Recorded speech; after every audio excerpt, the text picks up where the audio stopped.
28th of August. Moscow and the Moscow region are being attacked by Ukrainian drones. Boom, bada, boom.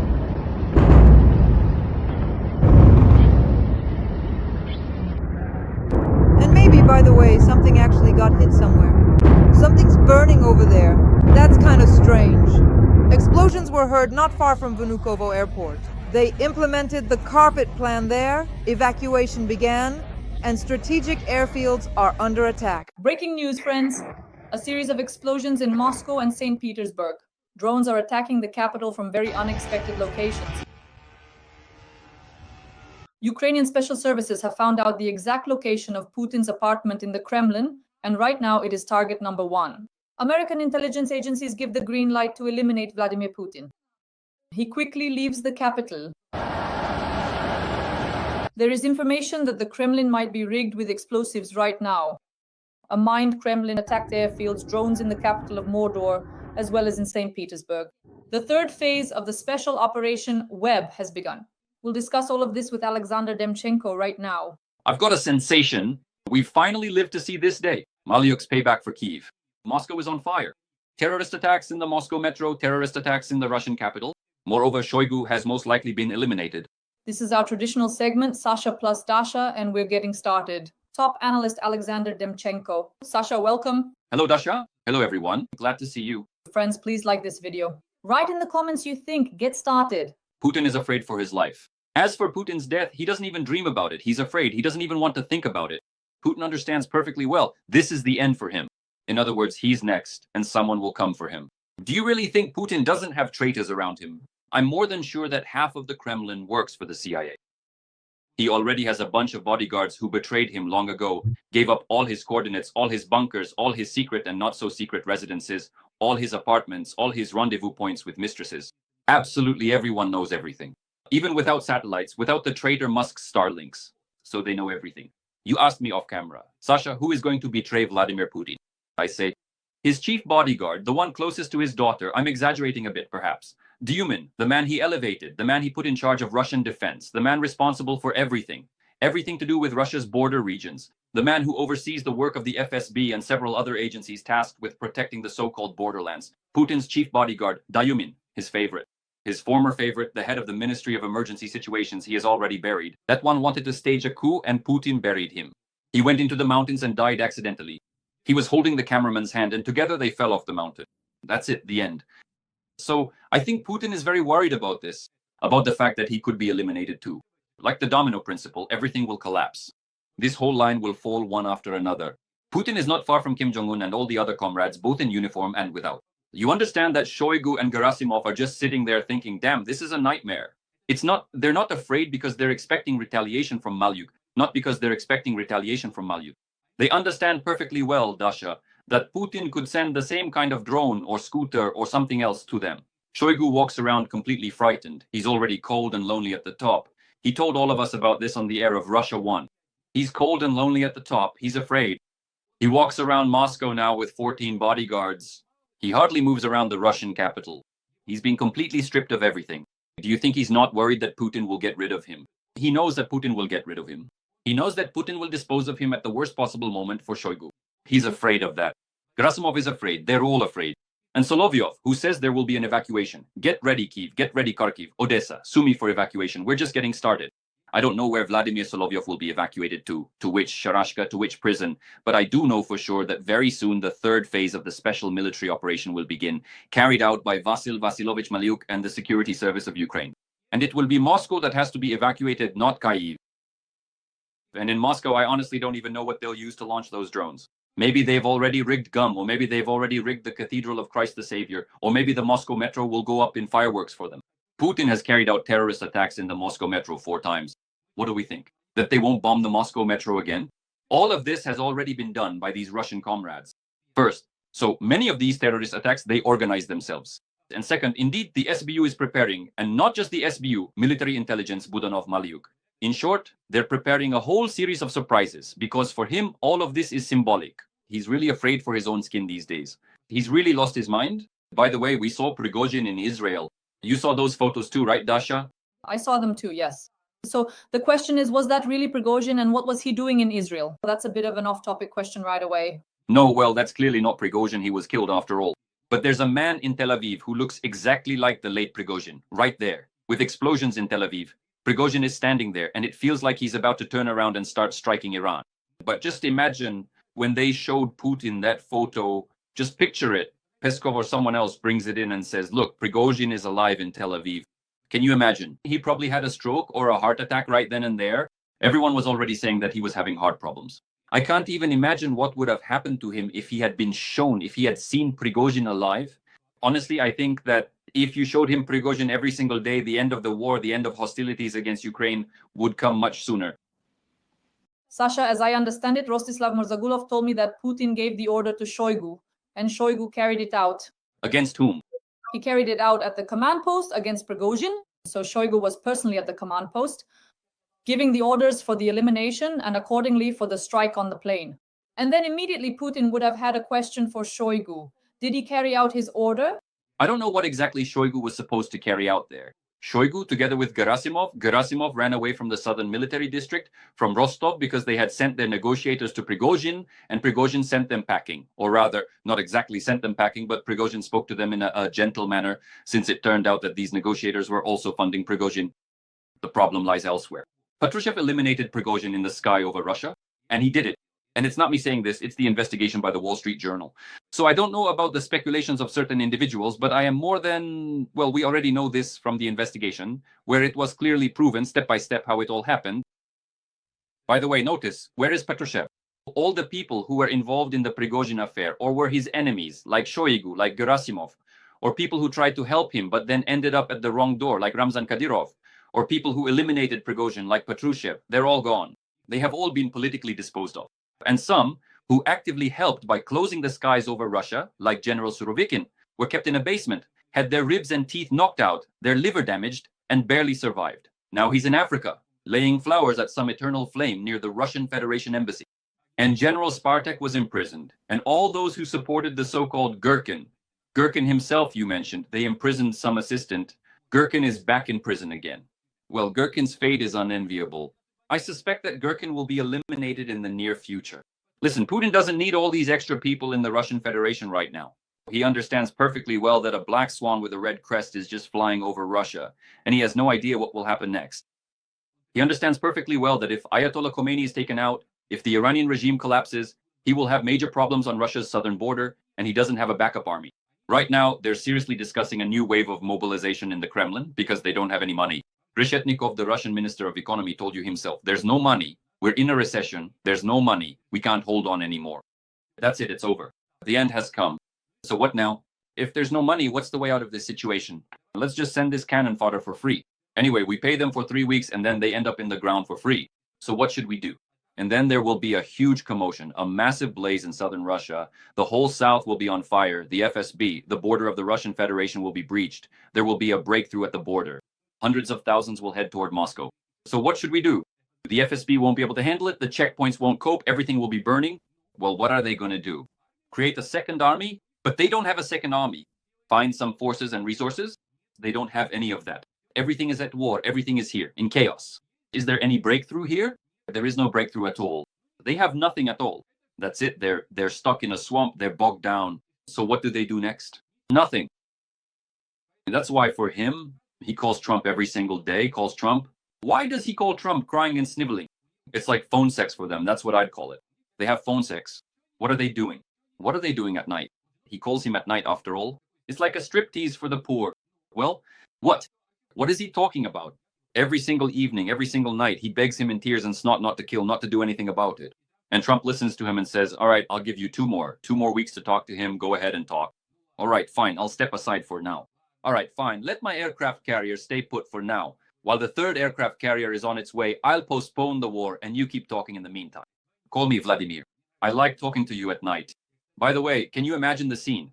Putin calls Trump and is talking to him, and at the same time, Trump presses the red button and says, launch the missiles, we're starting the war. Can you imagine that? Right in the middle of a conversation with Putin. That's how you should deal with him. Right in the middle of the conversation, strike so hard that he won't know what hit him. So he sees exactly what it means to act right during the call. Remember how he came out and said, when he eliminated Soleimani, then al-Baghdadi, representatives of the Islamic Revolutionary Guard Corps military commanders, and took out terrorists. How he came out, and Trump, I remember this during his first term, there was this viral video comparing him to Barack Obama, who eloquently described what an amazing operation it was, how precisely it was carried out, that this was America's enemy. And Trump came out and said, we killed him like a dog. We emptied all our magazines into him, found him, and then finished him off. It was a nightmare what he said. When we talk about the special operations of Malyuk and Budanov, like the attacks on Russia's nuclear triad, on the Pacific Fleet, the Northern Fleet, and the Black Sea Fleet, I remember when Prigozhin was marching on Moscow and began to take control of possible Russian nuclear sites, people started asking him, why aren't you taking control of the nuclear power plants? Why aren't you doing this, Prigozhin? You could have used that to put pressure on Putin. So if Ukraine starts certain special operations, could that be the beginning of the end for Putin himself? What do you think? The nuclear triad. Look, I've already said that if there are more phases, one or two more, of such large-scale special operations like a web, then Vladimir Putin will have to respond, and respond very harshly. But he has nothing to respond with. He has already shown the hazel tree he won't use nuclear weapons, unlike Trump. Do you understand? That one could actually go completely insane and press the red button. Vladimir Putin, for now, will not. So first of all, second, Vladimir Putin. Vladimir Putin is also well aware that apart from mobilization, he has no other means to escalate the situation. Well, fine. Let's say he mobilizes someone. And then what? All these people need to be provided for. All these people need to be supplied with something. So what do we do now? What are we supposed to do with all this? And they don't have a backup. They've hit the ceiling. Shemezov came and said, well, we don't have any more money, the head of Rostec. We don't have any more money at all. We don't know what to do, how to provide, or with what to provide. Well, we can make panzer systems, we can make anti-drone systems to protect you. But we can't cover all of Russia. And as for that cannon fodder you're sending to the front, we don't really care about it. And we don't regret it one bit. You've noticed, Dasha, he keeps sending his bodies to Ukraine. I've mentioned this more than once. He mixes the bodies of Russians with those of Ukrainian soldiers and sends them here to be buried, so there's no scene over there because they have nowhere to put them. Send them to the families? It's easier to just say they're missing in action. Or better yet, say they're still fighting. Or better yet, say that communication is cut off over there. If these bodies, millions of them, start coming back along with the hundreds of thousands already, all of Russia will be shocked, it'll explode. He doesn't want that.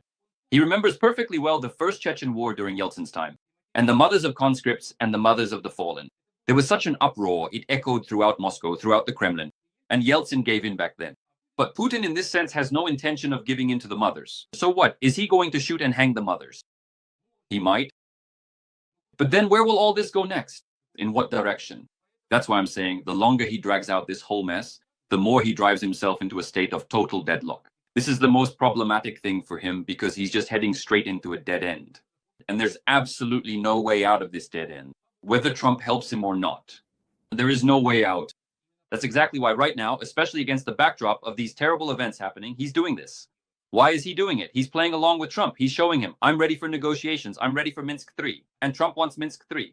That's why Lukashenko went to see Kellogg. That's precisely the reason. Because apparently Putin is now playing along with Trump and saying that he'll talk to Zelensky, that he'll return the children, exchange prisoners of war, return the bodies, and about the nuclear issue. That's exactly why, just like Cinderella, he deliberately showed Trump his video coming out to the journalists.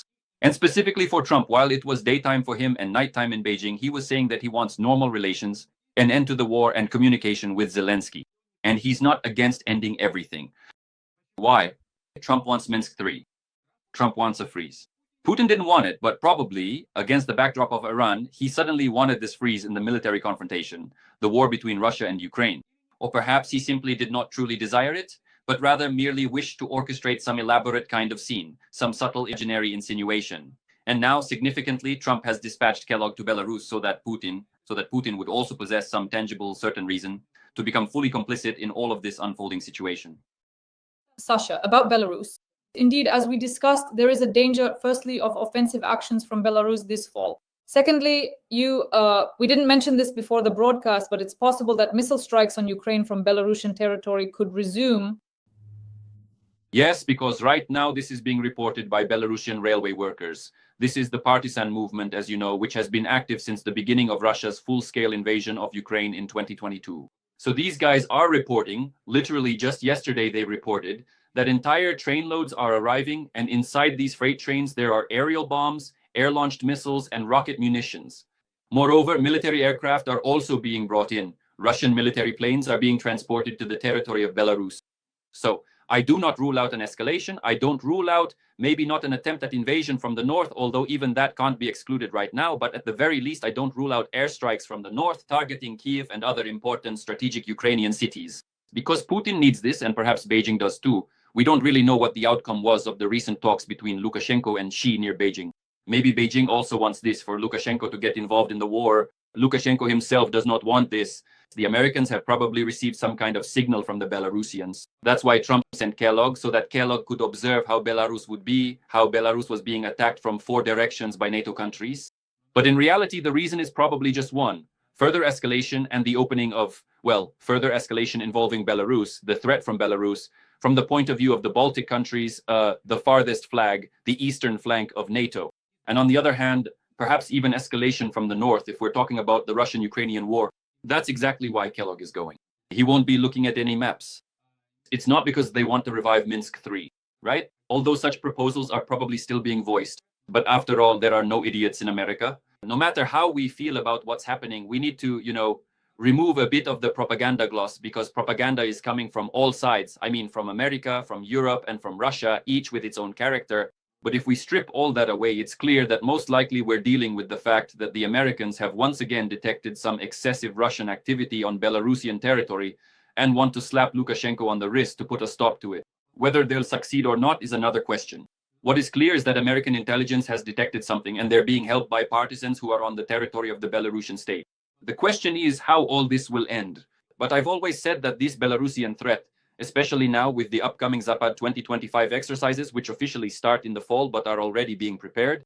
So within the framework of these exercises, it's necessary to watch Belarus very closely and take even the slightest movements or noises on its territory seriously, especially considering that Putin is most likely looking to escalate the war and retaliate for Malyuk's special operation. And that's why we need to prepare for these different scenarios. It's better to be over-prepared than to miss something important. Sasha, this is a very important point. When we talk about eliminating Putin, there are several scenarios. The first scenario is an internal overthrow, meaning a coup d'etat or a military coup. Here, Dasha, it's already like reading tea leaves, There could be all sorts of different scenarios here. The first, the second, or even a third scenario. It's clear that the Americans have certain resources. They have certain means to destabilize the situation in Iran from within. Most likely, they have their own agents who are close to Ayatollah Khomeini. After all, it wasn't by chance that they once tracked down bin Laden, right? They knew they approached the right people, and those people gave them up, leaked the coordinates of where bin Laden was, and he was eliminated. I'm talking about Putin, not Khomeini. I'm talking about Putin. As for Putin, the Americans obviously, first of all, the Americans have a huge number of their own agents around Vladimir Putin. These agents, they're corrupt, they're in it for the money. That's the first thing. And that's why Putin is afraid and constantly shuffles his deck of bodyguards. Second, obviously, the Americans know how Putin moves around. They have good satellite communication. They know perfectly well where Putin's bunkers are, and so on and so on and so on. But I think that if we're talking about Putin, the Americans will try to overthrow Vladimir Putin through the internal elite.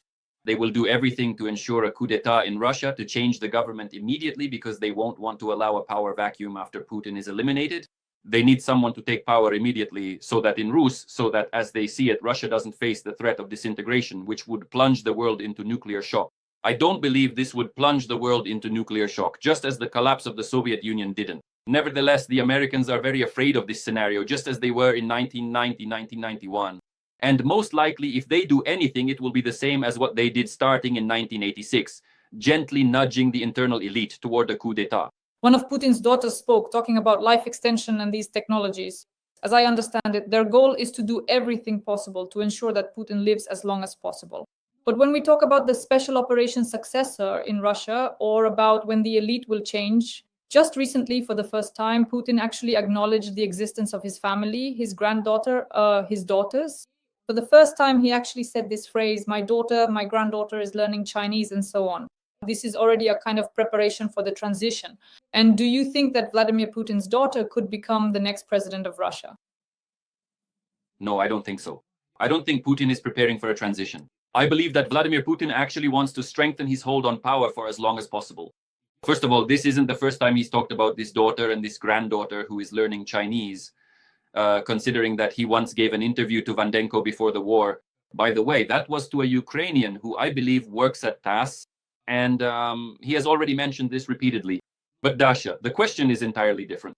The question is that Vladimir Putin's family is now receiving absolute power over all of Russia. We have already said many times that his younger daughter, Maria, Katerina Tikhonova, has gotten absolutely everything. Right now, they're digging under the Central Bank of Russia. They've already taken over the Ministry of Defense, the Ministry of Energy for themselves. They've gotten his family, represented by Kabaeva and his best friend Kovalchuk's brother as well, have taken over Kurchatov and the Russian nuclear industry, and they've also seized all the propaganda in the Russian Federation.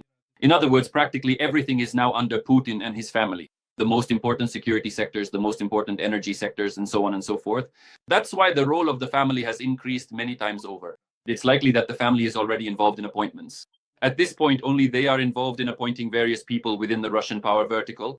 But the problem is that the Russian elite probably doesn't like this situation, just as the Russian elite didn't like it when the family was in charge of absolutely everything in Russia. At first, they didn't like that Korsakov was running everything in Russia, right? Yeltsin's chief bodyguard, and Korsakov was removed. Then they didn't like that the family was running things together with Yeltsin. And the KGB came and removed both the family and Yeltsin. And that's how Putin came to power. And now probably someone won't like that Putin, together with the family, is running everything and has taken the common fund for himself. So this will further push the internal elite toward a split. Everything will explode in Moscow. They're just waiting for another Prigozhin to happen there. A whole bunch of Prigozhins. And this ominous black swan keeps creeping ever closer and closer to Putin. Sasha, explain to us, to normal, reasonable people, why Elon Musk is asking for political asylum in Russia. After all, Elon Musk's Starlink is currently working for the armed forces of Ukraine. This is very important. If he asks for political asylum in Russia, it turns out that our number one enemy is providing us with Starlink, even if it's for money. This is even dangerous from a military standpoint. He could hand over his technology to the Russians, leak all this information. Well, first of all, he's already doing that together with Pavel Durov. As we know from investigations, they are helping the general staff of the Russian Federation and the Russian army obtain necessary data on communications and satellite images regarding the Ukrainian army. So he's already working for them anyway. I have only one explanation. It's actually more of a hypothesis than an explanation. I assume that Elon Musk slipped up if he really was working for Russia or cooperating with Russian intelligence. There have been statements to that effect from former FBI employees. They recently gave interviews. There was even a leak to the German press. There were a number of interviews where former FBI representatives said that Musk met with Putin and cooperated with Russian intelligence. And there were approaches made to him by Russian intelligence. We don't know how successful they were, but maybe he was that very main agent in Trump's circle and in general in America, who has now simply disappeared, who was exposed, who they started digging into, and probably they found out something. And terrified Musk is simply trying to run away, so to speak, to his homeland. After all, from the very beginning, Musk's whole biography is full of obvious inconsistencies. How he made his first millions, how much his family was connected to Russia, how his family was connected to the Nazis for a certain period, and so on. Everything there is full of obvious inconsistencies. There are a lot of holes in this biography. Did he communicate with Russians or not? And what business interest did he have regarding the Russian Federation at all? How many times did he meet with Putin? What did they talk about, and so on? Who exactly from Russian intelligence approached him, and in which years? There are a lot of questions for Elon Musk. And if he really felt that the entire American security apparatus, the whole American power structure, started digging into him, he could have gotten scared and calmly asked back home, so to speak, in his so-called collective homeland in Moscow, "Get me out of the US quickly, I've been exposed, I've failed." That's also quite possible. Can you imagine? Musk is a Russian illegal agent. Now that would be a huge scandal. The right hand of the US president, a Russian illegal agent. But if that's the case, it would be the most successful operation by Putin and Russian intelligence in many decades. Yes, it would be a total disgrace for America. Sasha, I can't help but ask you, as we wrap up, about the drones. So, a military specialist in radio technology, Flash, stated that Russia is already producing more than 5,000 Shaheds per month, and that's not even the limit. Next, North Korea is sending 25,000 workers to Russia to produce Shaheds. But this is a very serious challenge for the armed forces of Ukraine, because in the drone race, unfortunately, Russia is currently winning, and we need to do something about it. And I've read what military analysts are saying. Everyone says we're facing a bloody autumn because Putin will simply bombard us with drones and destroy us.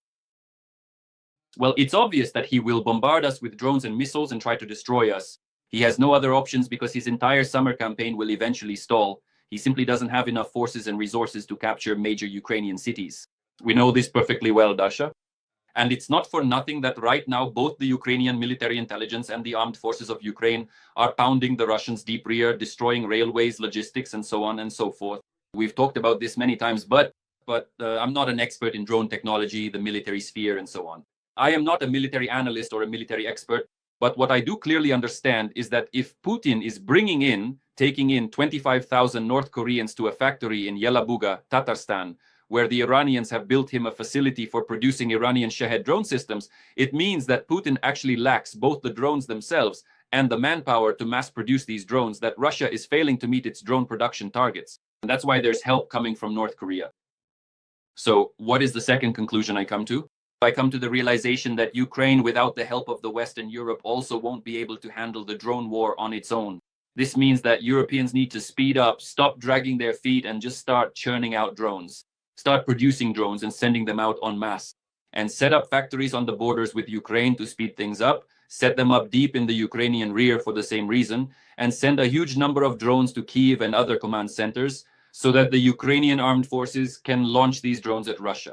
But another extremely important point is anti-drone systems, which Ukraine desperately needs. Here, the issue is not only with the Ukrainian defense industry, which is already overwhelmed with orders, because obviously demands are pouring in from all sides, and it's necessary to somehow modernize absolutely everything, create absolutely everything, and completely reformat everything. This is also a question for the West. The West needs to wake up and provide these anti-drone systems. Frankly speaking, Trump really messed things up when he handed over 20,000 of these anti-drone systems to Israel. It's clear why. They need them there now as well. They've been preparing for this attack from Iran all these past 2 months. But at the same time, Ukraine remains an important point for Europe, primarily for Europe. And Europe simply needs to wake up. In my opinion, I'm stating obvious truths here, things that everyone already understands. Friends, Sasha and I always appear on my YouTube channel, Dasha Schastlivaya, and also under the name Oleksandr Demchenko. Sasha, our audience always asks you to end with some optimism regarding the new special operations by the SBU, Maliuk, and the GUAR. Please, Budanov, the floor is yours. There will be special operations. Several phases are still ahead. These will be large-scale, massive operations carried out by Ukrainian forces. Zelensky, Maliuk, and Budanov are unleashed. Remember, after the last time when there was a terrible, terrible strike on Kyiv, by the way, and on Odessa, there was Maliuk's special operation against the Pacific Fleet. Ukraine struck, hit the strategic bombers, hit the Crimean Bridge. Expect more large-scale operations soon. I don't know what will be burning. Will the mausoleum go up in flames along with the Kremlin and Putin? Will the Baltic Fleet catch fire? Will something else burn on the territory of the Russian Federation? Maybe Kaliningrad will blow up to hell. But I clearly, absolutely understand, Dasha, that there will be special operations. Maliuk, Zelensky, and Budanov, they've all broken loose. And there will be retaliation. There's simply no other way here. Because for Vladimir Putin, despite all his wishes, all his supposed attempts to talk to Trump, to negotiate some kind of talks, to show Lviv, to return the children, and so on and so forth, he has only one desire: to turn Ukraine into one big, massive explosion, to create one big straw, to completely destroy all of Ukraine and Ukrainians, to carry out a major purge. And there is no other option here. It's either us or they will simply wipe us out. And that's why there will be special operations. Military destruction, rear destruction in Russia, so that the summer offensive chokes will happen in the near future. And the black swan will come to Putin and for Putin, whether Vladimir Putin, Solovyov, or Trump like this beauty or not.